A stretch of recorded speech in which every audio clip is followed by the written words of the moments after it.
ప్రతి మనిషిలోనూ ప్రేమ ఉంటుందో లేదో తెలియదు, కానీ ప్రతి ఒక్కరూ ప్రేమ కావాలి అని, తాను ప్రేమింపబడాలని కోరుకుంటారు.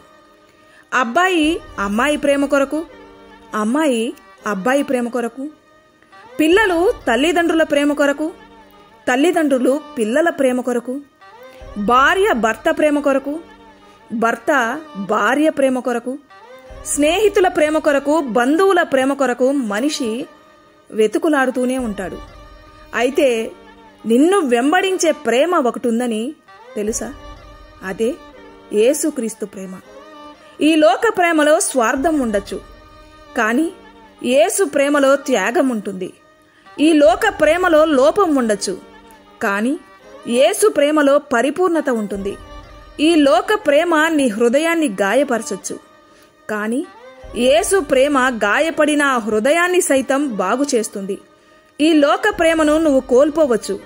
నిన్ను ప్రేమించేవాళ్లు నిన్ను వదిలేయొచ్చు, లేదా మరణం ఆ ప్రేమ నుండి నిన్ను విడదీయొచ్చు. కానీ యేసు ప్రేమ శాశ్వతమైనది. మరణం కూడా విడదీయలేనిది, సదాకాలం ఉండేది, ఎల్లప్పుడూ నిన్ను వెంబడించేది నా యేసయ్య ప్రేమ. ఈ లోకంలో మనకు స్నేహితులతో పాటు మనల్ని ద్వేషించేవారు, అసహించుకునేవారు, మనపై చెడుగా మాటలు పలికి నిందలు మోపేవారు, మనకు కీడు తలపెట్టాలనుకునేవారు, మనం నాశనమైతే చూడాలని కోరుకునేవారు మన చుట్టుపక్కల ఉంటారు. అయితే వీరందరినీ చూసి నువ్వు బాధపడకు, అలజడి చెందకు. ఇప్పుడు నేను ఏమీ చెయ్యలేనని కంగారు పడకు. ఎందుకంటే యేసయ్య నీ పక్షంగా ఉన్నాడు కాబట్టి ధైర్యం వహించు. అందరినీ హృదయపూర్వకంగా క్షమించు. నీ ప్రతి సమస్యను ఆయనకు అప్పగించు. నీ శత్రువులు నిన్ను చుట్టుముట్టగలరేమో కానీ నిన్ను తాకలేరు, నష్టపరచలేరు. ఎందుకంటే నీవు నమ్మిన దేవుడు నీ చుట్టూ కోటగా నిలిచి కంటికి రెప్పలా కాచినట్లు నిన్ను కాస్తాడు. ఆయనే తీర్పు తీర్చువాడు, ప్రతిఫలమిచ్చువాడు, నీ పక్షమై యుద్ధము చేయువాడు. ఎవరు నిన్ను పట్టించుకోకపోయినా, నిన్ను అర్థం చేసుకోకపోయినా, నిన్ను ఎవరూ నమ్మకపోయినా, నీవు ఒంటరిగా ఉన్నావనుకుంటున్నా, మోసం చేసేవారు నీ చుట్టుపక్కల ఉన్నా, నిన్ను క్రిందకి పడదోసినా, నీవు ఒంటరివాడివని బాధ కలిగినా కృంగిపోకు. ఒంటరినని, ఏకాంతమే నీ లోకమని అనుకోకు. ఆ ఏకాంత జీవితము కృంగిపోయిన హృదయంతో దేవుణ్ణి అడుగు, నీ తోడు నాకు కావాలి యేసయ్యా అని. ఆయన నీ వేదన అంతా తొలగించి నిన్ను తేలికపరిచే దేవుడు.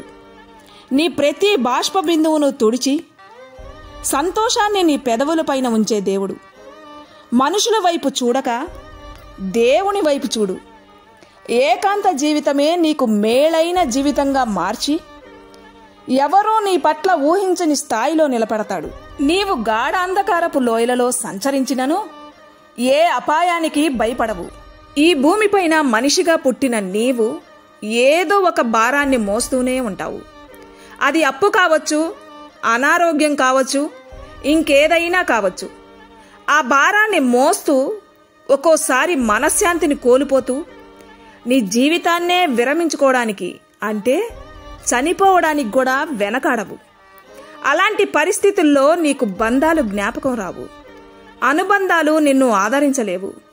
కానీ ఆ సమయంలో నీకు గుర్తుకు వచ్చేది దేవుడు. నీవు ఎలాంటి వ్యక్తివైనా ఆ సమయంలో నీకు నీవు పూజించేది జ్ఞాపకం వస్తాయి. కానీ నిన్ను రక్షించే సామర్థ్యం వాటికి లేదు గనక నిన్ను కాపాడలేవు.